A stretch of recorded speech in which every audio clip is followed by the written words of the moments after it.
So I got the iPad Air here with me. This is the latest in the Air series, the iPad Air 5th Gen. So if you're new to Apple, or maybe you're new to the iPad, or you're considering upgrading to the iPad Air, in this video we'll be unboxing this iPad Air and I'll be walking you through the setup process and also a quick review on the iPad Air. So before we continue, hit the like button and subscribe to this channel below. So when choosing an iPad, there are three things we need to narrow down into: the storage capacity, the connectivity, and the color. So in terms of storage, there are two storage options, 64GB or 256GB. Then in terms of the connectivity, there's either Wi-Fi or Wi-Fi plus cellular.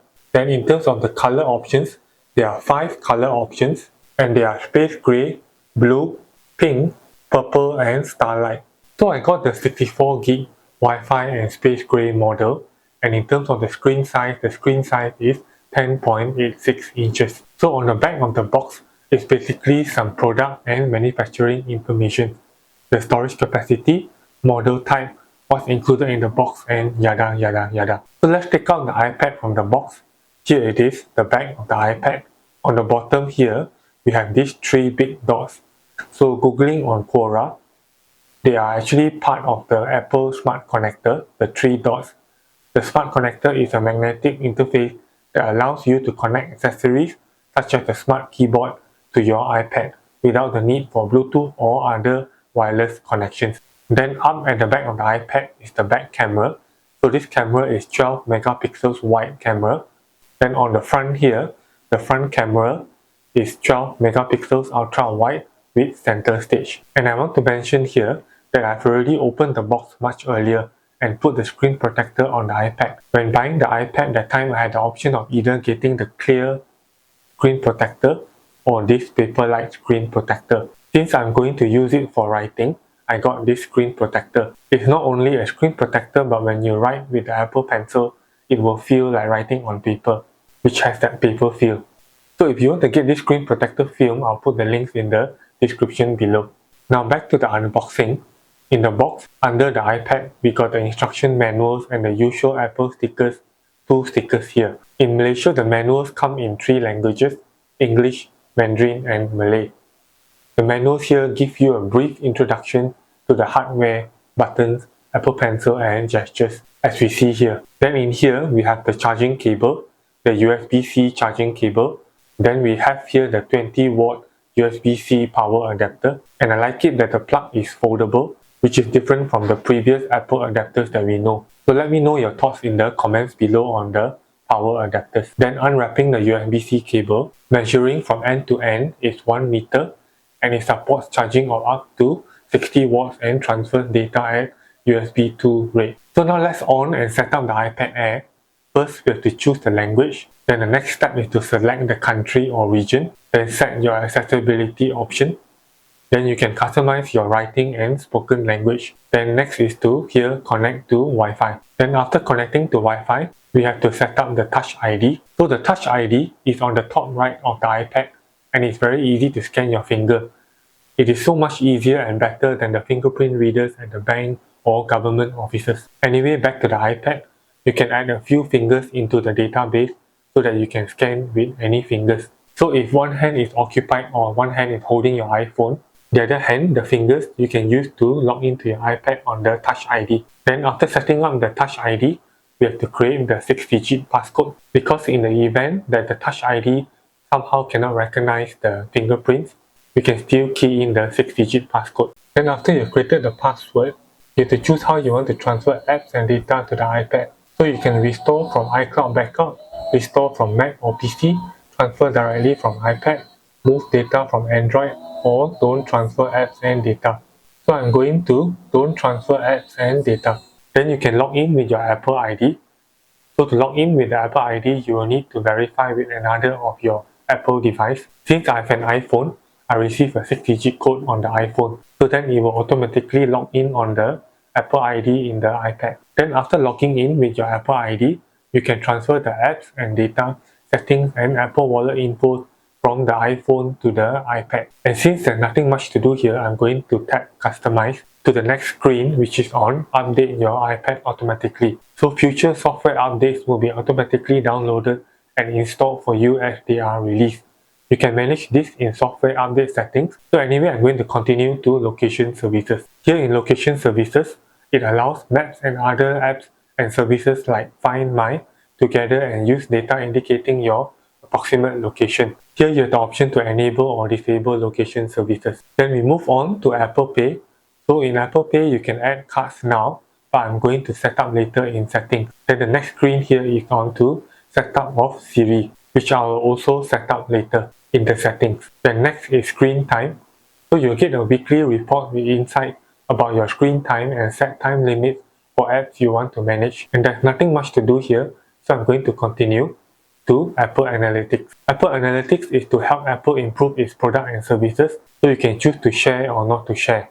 Anyway, we're going to continue on. So you can select a light or dark appearance and see how the iPad adjusts depending on which you prefer. Then we're going to continue, and then this is the last part of the setup, and now we are finally in the iPad. So touching around and scrolling around the iPad, we have the clocks, notes, calendar, Apple Maps and widget and weather widgets on the home screen. In addition to the iPad Air, I also got the Apple Pencil. This is the second generation in the Apple Pencil, the Apple Pencil Gen 2, which I'll now do an unboxing and review. So the box has a very clean design and outlook. At the side of the box is the Apple logo and then pencil. And then at the back of the box is some product and manufacturing information. And here it shows you how to attach the Apple Pencil to the iPad. So slide out the inner box from the box. And here we see designed by Apple in California. Then we pull out the manuals from the box here. So there are a few pieces of papers of manuals. Then we unwrap this paper to show us how to operate the Apple Pencil and how to attach it to the iPad. So now I'm going to unwrap the wrapping from the Apple Pencil.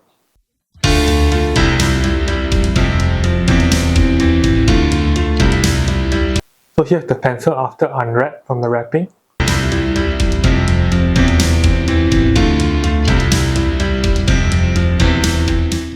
So it's very easy to set up and connect the Apple Pencil to the iPad. Just attach the Apple Pencil to the right side of the iPad. As you attach the Apple Pencil, a digital image of the Apple Pencil will slide up in the iPad to show that the Apple Pencil is also connected to the iPad. Then we get this welcome screen, welcome to Apple Pencil. So there's some points and guides on how to use the Apple Pencil to create a quick note, scribble, switch tools with a gesture, or to easily capture screenshots. Anyway, we're going to continue to try to scribble the iPad so we can handwrite, delete, select or insert or join with the Apple Pencil. So try writing a few words here. So I'm going to write hello. Then to handwrite, use your pencil to handwrite in any text area to convert it into type. Give scribble a try by handwriting some text into the box below. And then try delete.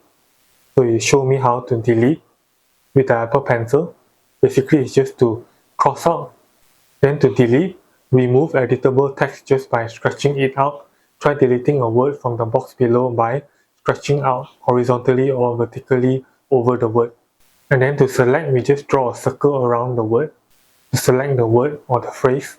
Then to select, circle or draw a line through text to easily select it. Try selecting a word in the box below to review options. And then to insert a text, tap and hold with your pencil in any editable field to make room to write additional text. Then to join characters or separate words by drawing a vertical line before or after any character. So after all this, I'm going to continue to explore double tap. Basically, double tap your Apple Pencil to switch between the tool you're using and the eraser. So you can switch between the pencil or a pen or highlighter or eraser. So double tap the flat side of your Apple Pencil, then it will change from like the pen to pencil or a different writing instrument or tool. Then once you're done, tap done. So you can play around with the iPad and the Apple Pencil. If you like to draw or to write notes and then convert the notes into notes into text format, you can go to freeform, and then with your Apple Pencil, click the round pen icon on top, and then you can start scribbling around away on the iPad. So here I'm going to use the first type of pen. So I'm going to write hello, then it will convert to text. And then if we switch to the second type of pen, write another hello. And then the third type of pen is like a crayon or colored pen. And then the fourth type is a crayon type of pen. And then the fifth type here, we can use it to create shapes, different colors and types of shapes. So drag around the Apple Pencil, then it will form an image. You can do square or even circles. And to remove it, you can use the eraser. Hold down the eraser. Then you can choose between pixel eraser or object eraser. So I'm going to go with object eraser. And then we can erase objects here. Then the last type of pen here is basically to select all the objects and images in a drawn and given area. And when the object has been selected, then we can delete or copy or duplicate and paste the image elsewhere. So that's it on the iPad Air. In this channel, I also cover other product videos, tech videos. If you go to my channel, you'll see I did videos on the Mac Mini, the Mac Mini M2, dual arm monitors, and desktop monitors to go with my Apple Mac Mini. Anyway, I hope you found today's video helpful. Hit the like button and subscribe to this channel below.